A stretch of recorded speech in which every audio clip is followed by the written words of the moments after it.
What are you doing, Vinny? Oh, what are you doing? Yeah. What are you doing, Vinny? Oh, what are you doing? Hey guys, welcome back to my YouTube channel. I don't know when it's acceptable to stop saying thank you so much for all the support at the start of every single video, but I'm just going to keep saying it because honestly, it is overwhelming how many of you have messaged me such lovely things.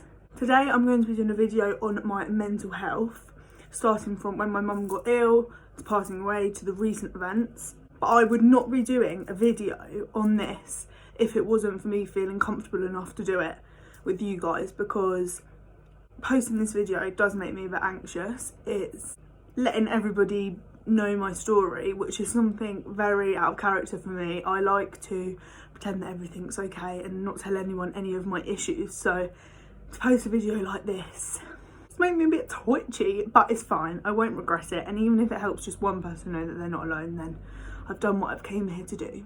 So thank you guys. So what happened was, when I was 6 months old, my mum was diagnosed with pancreatic cancer. She found a lump, went to get it checked out. They said, you better go for an MRI scan. She probably, thought nothing of it. When you think, oh, I better go and get that checked out, but it's probably nothing. It was one of those situations.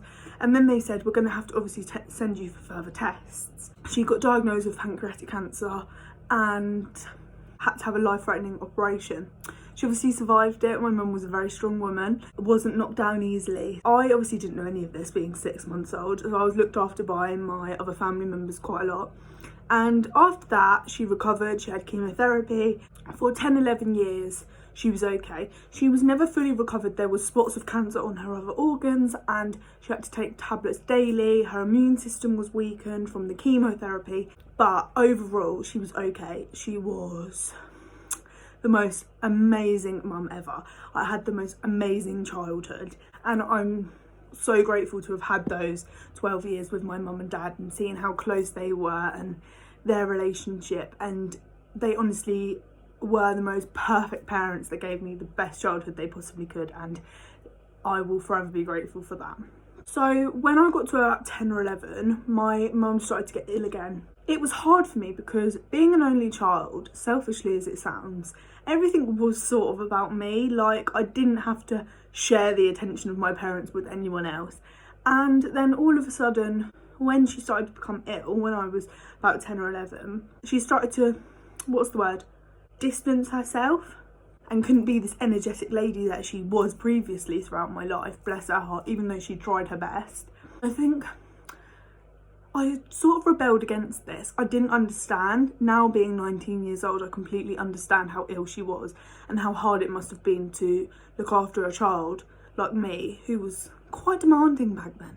So I sort of, rebelled against it, and I struggled to deal with the fact that something was going on. I didn't quite know what it was. My mum was going in and out of hospital all the time. And then one day, after not really knowing what was going on, I got told that my mum had cancer.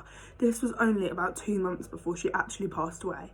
So it was all a massive shock to me. Being 12 years old, I didn't even really understand what cancer was. I just didn't really get it. I just knew it was a really serious illness. One day, we were out in the hallway and I was just about to go to school, and I remember looking at her and I thought, for the first time I thought, something needs to be done. Like, I remember she was breathless, she couldn't stand up properly, and I remember texting my nan saying, someone needs to do something about mum. So when I came home from school, she had gone to the hospital.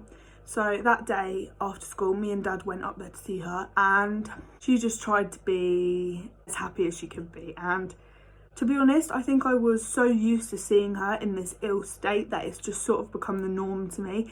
And now when I look back at pictures, I realise how ill and frail she actually looked, and I really regret not being able to notice it more, because I feel like I could have done more to help her if I had just realised how ill she actually was. But at the same time, I can't put all that blame on myself because I was so young. It is a regret I'll have to live with forever. So I went to school the next day, and this day was my last day of year 6. So we had our leavers assembly barbecue thing. We got our shirts signed, all that fun stuff. And I remember my uncle picked me up from school and I said, am I going to see mum in the hospital? And he said, I don't know Jade. And I got home and Sonia and Jelaine and one of my mum's two bestest friends were there, and instantly I could tell something was really, really wrong. They had tears in their eyes and my dad was sat in the garden and they all looked pale as anything. So I went through and I said, Dad, are we going to see Mum? Like, I want to show her my school shirt that's been signed. He said, just sit down a minute, Jade. And I was like, what's going on? My heart was starting to beat quickly. I knew that something was really, really wrong. And he said to me, I'm sorry, Jade, we're not going to see Mum. She's not here anymore. She's gone to heaven. It's a memory that will stay with me till the day I die. It was one of the most surreal days of my life.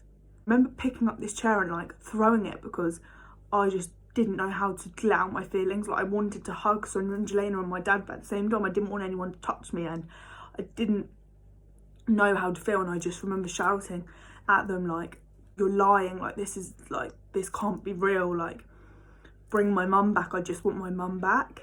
It didn't sink in, obviously, and I just remember saying I need to go and see my nan, who's my mum's mum. So I went there and I didn't want to go home really, and for the summer me and my dad were like, bearing in mind this was like the summer holidays now, because that was obviously my last day of year 6. I had the summer holidays to sort myself out before going to senior school, I guess. I just remember not really wanting to go home too much. There was just so many memories. I don't even know how to explain that time of my life. The summer holidays, me and my dad spent a lot of time together, spent a lot of time with my nan and my family. And then before I knew it, the summer holidays were up and it was time to go to senior school. So I went to Cove Juniors, then Eltham, Heath and Fleet. So I went to 2 different junior schools. So that means I went to Calthorpe in Fleet for like a month and then left there to go to Cove because I knew lots of people in Cove from going to Cove Juniors.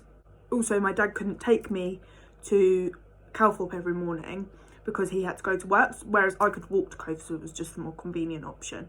So I ended up moving to Cove really early on into year 7, and that's where everything started to go massively downhill. I rebelled against my dad. My dad, bless his heart, just lost his wife. He was grieving. He was a grieving husband. I was a grieving daughter. You know, grief is a funny thing. It affects everyone differently, and we ended up completely falling out. We didn't speak. I literally just used to like go out in the middle of the night, not tell him where I was, not text him, not talk to him, because as awful as this all sounds, that was my way of coping with it. And in my head, I just remember thinking, my dad can't look after me, like, and I rebelled against that. Whereas now I obviously understand why he couldn't look after me. But when you're 12, 13, you don't quite understand. You just sort of think, well, you're my dad, you should be looking after me. But obviously he was struggling just as much as I was. So I literally, throughout year 7, I did not care what anyone thought. I did not care what anyone said to me. I literally just cared about myself. I was a horrible child. I was horrible. The teachers hated me. I got told so many times, if you don't buck your ideas up, basically, you're going to get kicked out. Did I care? No. I wouldn't have wanted me as a student if I was a teacher. I was not a very nice person at all. This was my way of letting out my emotions, basically blocking everything out and just rebelling against everyone and not caring what anybody had to say. That's basically how it went all of year 7. And I was self-harming daily, probably more than once daily. Always, you know, wore the long sleeves and everything to hide everything. Self-harm was my way of letting out all my emotions. I don't know if any of you have seen all the, can't really see in this lighting, but all the scars on my hands. They're not actually from that time of my life. They were from the most recent events, but I've got them all up my hands and my arms. And I wish to this day I could have found another coping mechanism, because I wouldn't have all these scars now. But at the end of the day, it's just a reminder of the journey I've been on to get to where I am today. So that's the way I look at it. Now, this bit sounds really odd. You might not understand why on earth I did this, but months previous, I basically took some of my dad's tablets out of the cupboard and just kept them with me, because it was my way of thinking in my head. I've got these tablets with me that if I take them, it's all going to be over. hopefully. That made me feel safe, knowing that they were with me all the time. I know it probably doesn't make sense to you, but this was my way of thinking at the time. So I remember it was about April time, so you know, we were like halfway into year 7, a bit more than that, and I had a meeting with one of the teachers, and he basically said, we can't deal with you anymore, pretty much. And I remember it just hit me over the edge, and I went into the toilet and took all of the tablets. And somebody else could tell this story so much better than I could, because honestly, I cannot remember who was there, what really happened. All I remember is just walking to the toilets, taking all of these tablets, and then going to form registration like nothing had happened. One of the teachers had obviously found the tablet packet or found something, or somebody told someone, and he came to get me, a teacher came to get me from form and said, we know you've taken all of these tablets and we've called an ambulance. And I said, well, there's no need to call an ambulance because I haven't done anything. I didn't want to be saved at this point. I wanted these tablets to do whatever they were going to do to me, and that'd be that. Before I knew it, the ambulance turned up. Me and my dad obviously really weren't on good terms, so I said, if you're going to call anyone, call my nan. My nan turned up, and before I knew it, I was being put in the ambulance and taken to hospital. At this point, I was like projectile vomiting, and they did heart scans on me, and I remember them saying to me, your heart's not beating right, like you've got an irregular heartbeat. If you had taken a couple more tablets, you would either be disabled or dead. And I remember feeling disappointed that it hadn't worked. The mental health team came out to see me. I was in hospital for about a week. My vision was blurry, my heart was irregular, my blood pressure was all over the place. It really did affect me quite bad. It was then decided I should go and live with my auntie, who's my mum's sister, and I was also kicked out of Cove. So, great time in my life. So I went to live with my auntie for 10 months, and I moved to Hawley Place Private School, which is an all-girls school. This was meant to be like a boot camp, like to kick my arse into gear. And to be honest, it did. It did. I had counselling, I had therapy, and throughout all of this, me and my dad literally didn't speak. He tried to get in contact with me, but I was just angry that he couldn't look after me, and to this day, I feel so ridiculously awful about it, about how I treated him, that it will honestly haunt me forever. But it was just my young mindset, the way I dealt with it at the time, and there's nothing I can do about it. And me and my dad now are so close, and I don't know what I'd do without him, honestly. And this was just the journey we had to go on to get to the situation now. So anyway, I lived with my auntie for 10 months, went to Hawley Place. Now, Hawley Place, I met some lovely people, but it wasn't for me. The atmosphere was so different to Cove, and it was just, I felt like I didn't really fit in too much, but the people were absolutely lovely. Then all of a sudden, one day, my dad texted me and I replied, after literally not talking for nearly a year. I remember he said to me, do you want to go to the Toby Carvery for a meal? And I said, okay. And I remember everyone being like, really? Like, you haven't spoke to him for all this time? So we went for a meal, and it was like we were just back to how we used to. Me and my dad were so close when I was younger. Me and my mum and my dad were all so close. And I remember a few days later, me and my dad just kept texting, like, you okay, how are you, blah blah. And I remember somebody said to me, like, do you want to move back in with your dad? And I said, yeah, I do. That is literally how quickly it went. Like, it literally went from 0 to 100 like that. Like, we went from not speaking to me moving back in there and being how it always was. I was a better person. He was a better person. Bearing in mind, we had lost my mum for over a year now. So I think that angry, grieving part had gone. And we were obviously just left with the heartache and sadness. But I feel like when you lose someone, at first you're so angry, like, at the world, and that's when all the arguments between people happens and all the hatred. Once that passed, we were able to just be there for one another. So then I basically said to him, I don't like it at Hawley Place, I really don't like it. I had started to talk to all of my friends at Cove again, like I always spoke to Millie anyway, but I remember thinking, I want to go back there, and they got a new head teacher. So I remember me and my dad called Cove and we said, am I allowed to come back? And they were like, not really sure about that. If they had still had their old head teacher, it would be an absolute no-no. But the deputy head said, come in, have a few meetings. And after a few meetings, they realised that actually I was fine and I was a much better person. So I went back there. To be honest, this was like year 8 now. And until I left school, everything was fine. I mean, I always had blips with my mental health, but I never self-harmed. I never had any major problems. I mean, school's never plain sailing. You have fallouts, you have whatever, but I did have a really good school life, to be fair. I had a good girl group and we had a really good time. We had house parties and yeah, I've got really good school memories. I got my GCSEs and I went to college.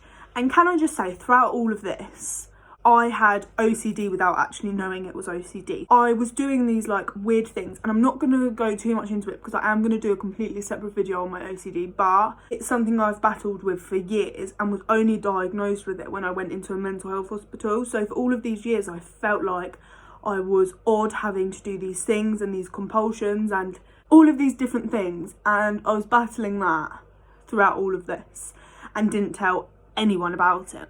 Anyway, I went to college and I did level 3 health and social care, and I did enjoy it. I met so many good people there. I met one of my bestest friends, Nicole. All of the people there, we had such a good time together. And level 3 health and social care is something that you've got to keep up with because you will fall behind. I did fall behind. I am the sort of person that loses motivation so quickly, and I lost motivation. And at the back of my mind, my mum worked in a bank, and for some reason I put this extreme pressure on myself to almost be a clone of her. I felt like I had to live up to these expectations, and I felt like maybe I should have gone into a business environment. So that was always playing at the back of my mind, and when I lost motivation with health and social care, I decided to go and do a business apprenticeship, which was like working for this apartment company. And I always sort of wanted to be this person that went into a job and knew what I was doing, but I was 16, 17 and I didn't know what I was doing. I always felt so pressured to do well. Before I went into work, I would always be so scared of the day ahead because I always felt like I didn't know my job properly. Then after a few months, I quit that and I joined Bridges Estate Agents. Now, Bridges is a very fast-paced environment. You do have to know what you're doing, and I met some lovely people there, but they had all had experience with a estate agency, whereas I had none. And I remember with every single phone call that I would pick up, I would be so scared because I didn't know what the customer was going to say, and I knew I wouldn't know the answer because I pretended like I knew what I was doing, but I didn't. And I literally remember going to my car on my lunch break and crying because I would be so anxious to go back in there. And this is where my mental health really did start to take its toll. Bridges sort of tipped me over the edge, but now looking back on it, I realise I actually should have probably have noticed my mental health going downhill back when I was in college, but I just ignore it and push it to one side, but I couldn't anymore. And I remember telling my nan about this extreme pressure and sadness I felt, and just how I felt like I was trapped and there was no way out. It wasn't obviously just Bridges that did this to me, but Bridges sort of tipped me over the edge. It was just that last bit that was just like, I can't take anymore. And I think is what led me to this sort of explosion of going from being okay to being completely suicidal, is that I just pushed away my emotions to one side for all of these years, never spoke to anyone about a thing. It blew up in my face, basically. So I remember I told my nan, and my nan made a doctor's appointment for me, and I went to the doctor's appointment. She signed me off work for 2 weeks and gave me some antidepressants. Now, I've been on antidepressants previously, but I ended up coming off them. But now I got put back on them at this doctor's appointment. Throughout these 2 weeks, I literally went from being down to being completely and utterly suicidal. Every single day I got about 10 times worse. I don't even know what it was. It was just all my feelings from all over the years just seemed to just come out in one big blow. I literally spent these 2 weeks getting drunk on my own, drinking the house dry, just going out in my car and not texting anyone, turning off my phone. And my dad like got phone calls saying like Jade's not in a good place, and he would just come home, and there were so many times that I was planning a way to end my life and somebody would come home. Like I remember Nicole, one of my bestest friends, turned up unannounced so many times. Reese actually jumped the back fence because he was so worried about me once, because I would just get drunk and be in this so depressive state that I can't even tell you, and I just wouldn't want to talk to anyone, and I just refused to accept help. And I remember like calling the doctor again saying like these antidepressants aren't working, and she said they take a while, just give it time. And I was thinking I don't want to give it time. Every single day I was getting so much worse. I honestly felt trapped. There was no way out, and I I just wanted it to all end. And I remember about a week into my 2 weeks off, I went and met Millie in my car at Farnborough Gate. Everyone loves Farnborough Gate when you just pass your tests, don't they? We just sat in my car, and I used to smoke back then, and I literally was just smoking my lungs away. And in my head, I already knew what I was going to do after I had met Millie, but I pretended I was all fine. We just had a chat in the car like you do. I can't remember if she texted Reese saying, can you follow Jade home? She doesn't seem quite right. Obviously, they knew I was in a really bad way. Nobody really likes me driving around on my own, but I just used to go and do it anyway because my dad didn't want me to go out on my own, but at the same time, he didn't want to stop me because he didn't want me to just sit on my own in my room depressed. So there was no winning situation really. So basically, when Millie was about to leave, and when I was about to drop her home, I remember Reese texting me saying, I'm going to follow you home. And I just like ignored it. He was like driving around the Farnborough Gate area knowing I'd be somewhere around there. So I was basically planning to go to a multi-storey car park. I remember this was like on my way home. So like Reese was driving around this area, and when I say this was complete potluck, I literally mean, this is when I think the universe is crazy, because like, if he hadn't have been there at this time, oh, let me explain what happened. I basically turned the corner to where the multi-storey car park is, and he drove past the road at the same time and saw my car go into the multi-storey building. Tell me that is not coincidence. That is one of those things where you just think, that's fate. And I didn't know he was there, and I was driving up the multi-storey car park. The weird thing was, I knew what I was going to do, and I was driving up this multi-storey car park so calmly. I was like, okay, this is the end, you know, all the pain and suffering is going to be gone in a minute. Like this was my mindset. And I think when you are in that low of a place, you just get comfort out of knowing it's going to be over. Bearing in mind, I had been self-harming for a while now, and nothing was helping me. Nothing I did made me feel any better. Anyway, I drove up to a car park, and it was like 11 o'clock at this point in the evening, and I remember hearing a car going up the multi-storey. Bearing in mind, I knew Reese was following me home, but I thought, surely he's not going to be coming up the multi-storey car park, because how would he know I'm even here? Like, he's not going to have seen me go in here, because that's just how lucky it was that he did. But then I remember thinking, who else is going to be in this car park at nearly midnight when all the shops are shut? So I remember thinking, I bet it's Reese. And I saw his car, I parked my car, got out, and saw his car like coming up like through like one of the gaps. I ran to the edge of this multi-storey building, and I was literally, my leg was like over the edge. As I was like getting over the edge, he ran towards me. Before I could go any further, he pulled me down. This is how lucky it was. If he hadn't have seen me go into that multi-storey car park, I can tell you right now, I would have gone over the edge of it. It is so sad to say now that I was in that bad of a place. I just can't believe I was actually going to do that. I was so calm, so adamant that I was going to do this, and I just remember screaming at Reese saying, can you just stop helping me? Can everyone just stop helping me? Like, I don't want to be here anymore. That's my choice to make. Leave me alone. And I was screaming, having a mental breakdown. And he basically called my nan. My nan said, this cannot go on anymore. You need to call the police. And something needs to be done about this girl. Basically, he called Millie and Josh. Millie came and Josh came, and my dad. My dad's van had been stolen a few weeks previous to this. That's a story for another time.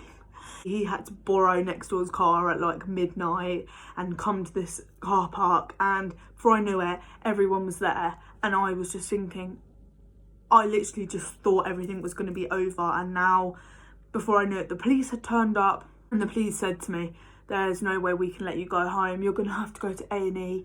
We either take you or you get someone else to take you. And I remember Reese hadn't let go of my hand, or somebody had hold of me this whole time. I was looking for every opportunity to just run, literally. And I was just screaming, like, can everyone just leave me alone? Like, I was just so mad that I had been saved. Anyway, Reese ended up taking me to A&E, and I got put into the majors department in a private room. I remember my dad, Millie, Josh, Reese, Millie's mum were all just in this tiny little room, and all of them just refused to leave. And I'm so grateful because although it was the most tragic time, and I couldn't believe that I had got myself into this situation, they made that time in that room that bit more bearable, that bit more enjoyable than it would have been. And bless my dad, I feel so bad. I feel bad for putting all of them through that, but it was just what I was going through. It was just the only way out for me at the time. So everyone ended up leaving eventually in the morning. My dad obviously refused to leave me. He stayed with me, bless his heart. I remember I got taken to another room then and got assessed by the mental health team, where I ended up then being taken an hour and a half away to a mental health hospital for teenagers. But I am going to do a completely separate video on that because loads of people have asked me to do my experience on being in a mental health hospital. And also, if I do it in this video, I'm actually going to be here rambling all day. That is my story in a nutshell. I mean, obviously I could go into so much more detail, but I don't want to be here all day. The aim of this video is to basically tell you all that it's okay not to be okay. We are only human. If you had a broken leg, you wouldn't ignore it, would you? You'd go to the hospital and you'd get it seen and you'd get it mended and you'd go about your life. Everyone just seems to ignore their mental health and doesn't take time to look after it. And if you don't look after your mental health, it's going to suffer, just like your physical health would. I think that needs to be spoken about so much more. If you're suffering, please just talk to someone, even if it's me. I am always here for anyone that needs me, honestly, because I know how it feels to be in that darkest place where there is no way out, but I promise you there is. Tilly literally saved my life, and she came at the most unexpected time. Not only did she save my life, because I started going a bit downhill when I got out of hospital, and then I found out I was pregnant, but hey, I'll go into that in my next video. Not only did she save my life, Reese did, and that was just luck. But the world does weird and wonderful things. I swear, just talk to somebody, because if I had spoken to somebody years before previously and got help with my OCD instead of suffering with all of that alone, this intense pressure that I was putting on myself to be this woman that my mum was, or to go into this job and be this brilliant job person, or, you know, be going to college and be a mental health nurse, which was my intention. I was just keeping all this pressure, all this intense feelings to myself, and eventually my body gave up on me. Just like if you don't look after your physical health and you absolutely abuse it, it's going to give up on you in the end, isn't it? Is what I'm trying to say is, it's okay not to be okay. We're only human, and just talk to somebody, because you can't do everything alone. That's what professionals are there for, and your family and your friends. And at the end of the day, I'm sure they would rather listen to your problems 24/7 than see you in a situation that I got myself into. I'm always here for anybody that needs me, and I just want to say thank you so much again, because I am anxious to post this video, but I know I'm not going to regret it. And if this even helps one person get help, talk to somebody, know that they're not alone, and know that there is light at the end of the tunnel, then I've done what I came here to do. I just hope this helps somebody, and I wouldn't be doing this video if you all weren't so lovely. So thank you so much. I have been asked to do a video on my pregnancy and my OCD and my experience with a mental health hospital, and also an assumptions video, which would be quite fun. Subscribe to my channel if you want to see those, and also message me what you want to see, because I'm not the most imaginative person and I kind of need you guys to help me. Hope this helped, and thank you so much for watching, and thank you so much for all being so lovely.